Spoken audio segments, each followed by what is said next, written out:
এই কুরাইশরা যেন ইবাদত করে এই ঘরের মালিকের। এই কথা বলার আরেকটা কারণ হইল, তখনকার সময়ে কুরাইশরা এই কাবা ঘরের তওয়াফ করত, এই কাবা ঘরকে পুঞ্জি বানাইয়া ব্যবসা করত, এই কাবা ঘরের ভিতর মূর্তি ঢুকাইয়া পূজা করত। এই কারণে তাদের শিরকি আকীদা ছিল। এই কারণে আল্লাহ তাআলা এইখানে কাবা ঘরের রবের শব্দ বলিয়া আল্লাহ তাআলা জানাইয়া দিলেন নবীজি তারা যেন কাবা ঘরের পূজা না করে, অর্থাৎ কাবা ঘরের রবের যেন তারা পূজা করে। এরপরের আয়াতে আল্লাহ তাআলা আমাদেরকে জানাইলেন, ওগো নবীজি আপনি এই কুরাইশদেরকে জানাইয়া দেন, ফালিয়াবুদু রাব্বা হাযাল বাইত আল্লাযী, যিনি আতআমাহুম, তাদেরকে খাদ্য দিয়েছে। কি দিয়েছে?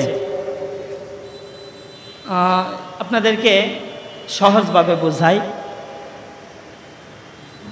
কাবা ঘরের যে অঞ্চলটা, আরবের মাটি, এটা হলো মরুভূমি। কি?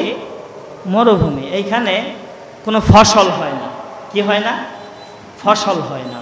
এখানে যেহেতু এইখানে কোনো ফসল হয় না, সুতরাং যেই দেশে ফসল হয় না ওই দেশে খাদ্যের অভাব থাকে, তাই না? যেই দেশে কোনো ফসল হয় না ওই দেশেই যেহেতু খাদ্যের অভাব থাকে, সুতরাং সৌদির মানুষরা, ওই কুরাইশের লোকেরা কি না খায়া মরছে, না খায়া রইছে, না খায়া থাকে, তারা আমাদের চাইতে কম খা। আল্লাহ তাআলা কয়, স্মরণ করায় দিতেছে, আল্লাযী, যিনি আতআমাহুম, তাদেরকে খাদ্য দিয়েছে, মিন জু, মিন হতে, জু খুদাই, অর্থাৎ আল্লাযী আতআমাহুম মিন জু, যিনি তাদের খুদাই খাদ্য দিয়েছেন, ক্ষুধার সময় খাবার দিয়েছেন, ওয়া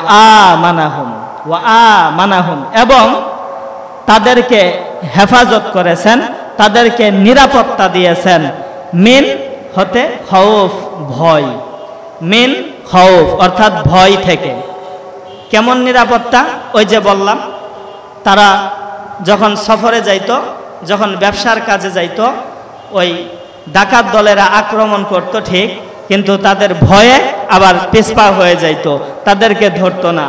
অন্য অন্য মুসাফিররা, অন্য অন্য কাফেলারা, তারা এক বছর যদি ব্যবসা করত, আরেক বছর ব্যবসা করতে যায় আর জীবিত ফিরতে পারতো না, তাদেরকে কতল কইরা তাদের মাল লুণ্ঠন কইরা নিয়ে নিত।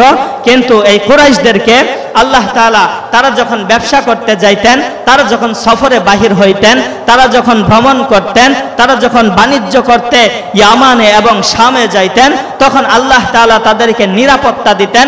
কি নিরাপত্তা?